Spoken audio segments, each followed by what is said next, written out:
ഒരു കഴിവില്ലാത്ത ഭരണപക്ഷവും ഒരു പ്രതികാരശീലത്തെ പ്രതിപക്ഷവും. ഇതിൻ്റെ രണ്ടിൻ്റെ ഇടയ്ക്കിടെ നമ്മൾ വേർപൂടുകയാണ് അല്ലേ?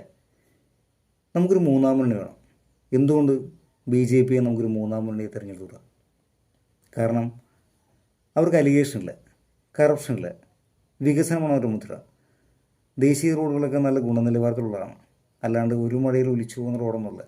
നമ്മുടെ സംസ്ഥാനം മന്ത്രി പണിത് പോകുന്ന റോഡുകളൊന്നുമല്ല. തീർച്ചയായിട്ടും നമ്മൾ 5 വർഷം അവർക്ക് കൊടുക്കേണ്ടതാണ്. ഒന്ന് ഭരിച്ചു നോക്കട്ടെന്ന്. 5 വർഷമല്ല, 10-20 വർഷമൊന്നുമല്ല.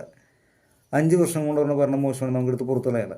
നമ്മൾ എത്ര നാളായി കോൺഗ്രസിൻ്റെയും CPM നേതൃത്വം ഇടതുപക്ഷത്തിനെയൊക്കെ വിശ്വസിക്കുന്നു?